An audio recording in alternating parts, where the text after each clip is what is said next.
नमस्कार, welcome back to legal भूत। आज हम बात करेंगे एक बहुत ही इम्पोर्टेंट जजमेंट पे जो एकदम लेटेस्ट जजमेंट है। और इसमें क्या हुआ है कि काउंटर केसेस का ये बाप है। आपको भी अपने केसेस में काउंटर केसेस एप्लीकेबल करने ही पड़ेंगे, तभी इससे बाहर आ पाओगे। यहाँ पर लड़के ने काउंटर केस किया और आप यकीन मानिए एंटीसिपेटरी बेल तक खारिज करा दी लड़की की। अब कई लोग कहते हैं कि जी काउंटर केसेस हम तो नहीं कर सकते हैं, हम तो पहली बार केसेस में फंसे हैं, हमने तो कभी ऐसा देखा ही नहीं है, मेरे पेरेंट्स इसके लिए कंफर्टेबल नहीं है, मुझे भी बड़ा डर लगता है। लेकिन फिर बैठे रहो अगर कुछ करना नहीं है तो। भाई सामने वाले ने आपके ऊपर झूठे केसेस किए हैं, अब आपको कुछ ना कुछ तो काउंटर केसेस करने होंगे।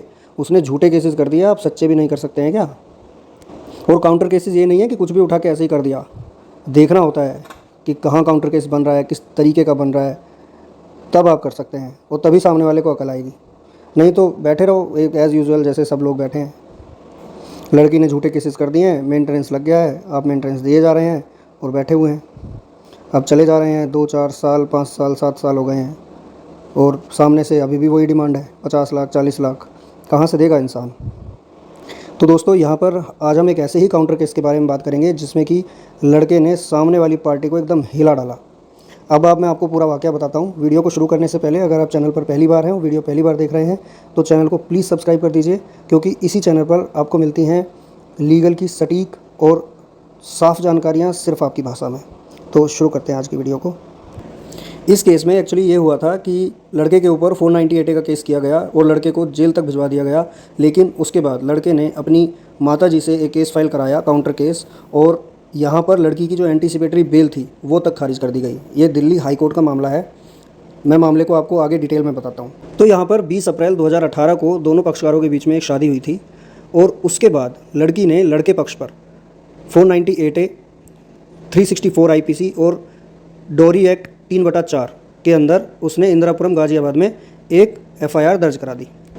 364 IPC यानी कि किडनैपिंग के भी चार्जेस लड़के पे लगाए गए थे।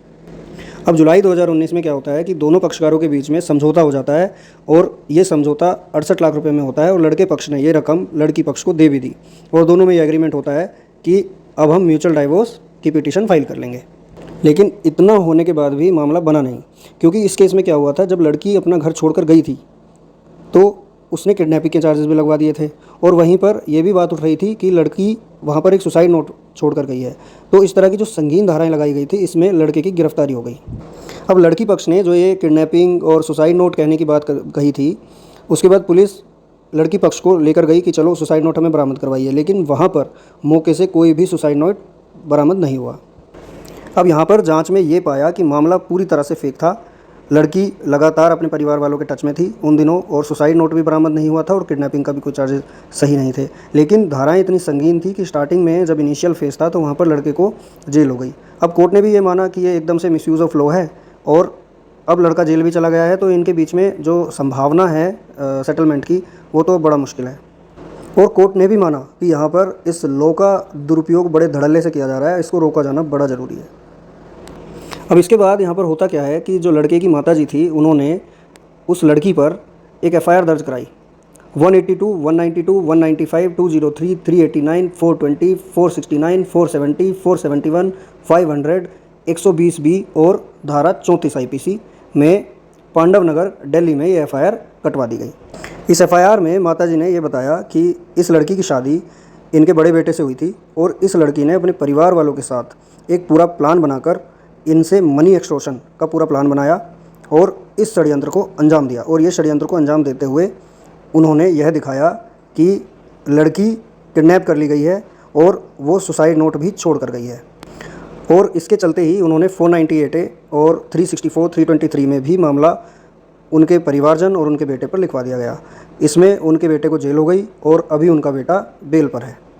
उसके बाद लड़की जब वापस आ गई तो लड़की ने वापस आकर बताया कि वो अपनी मर्ज़ी से गई थी और उसने अपनी स्टेटमेंट ये दी। तो यहाँ पर जो संगीन धारा थी किडनैपिंग की, लड़के के ऊपर से हट गई।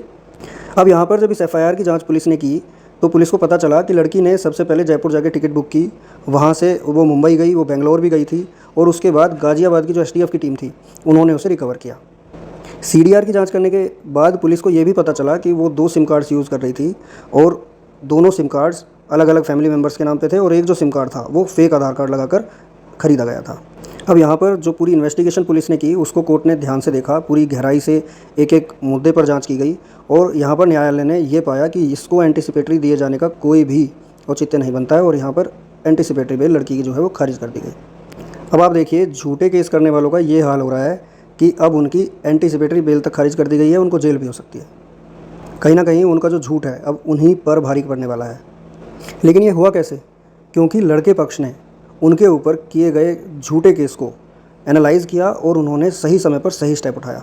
अगर आपका मामला भी इसी तरह का कुछ है तो आप भी अपने मामले में इस केस को यूज़ कर सकते हैं। इस केस की जजमेंट जो है वो मैं आपको डिस्क्रिप्शन में दे रहा हूँ, लिंक उसका, आप वहाँ से उसको डाउनलोड कर सकते हैं। तो दोस्तों अपने केस को एनालाइज़ करिए, अच्छे से समझिए और देखिए क्या इस तरह की कोई परिस्थिति आपके केस में भी बन रही है और काउंटर केसेस का भरपूर उपयोग करिए। ऐसे ही बैठे रहेंगे तो बस टाइम ही ज़ाया होगा, नथिंग एल्स। तो दोस्तों आज की इस वीडियो में इतना ही, मिलते हैं अगली वीडियो में। प्लीज़ चैनल को सब्सक्राइब करिए और वीडियो को ज़्यादा से ज़्यादा शेयर करिए। धन्यवाद। जय हिंद, जय भारत।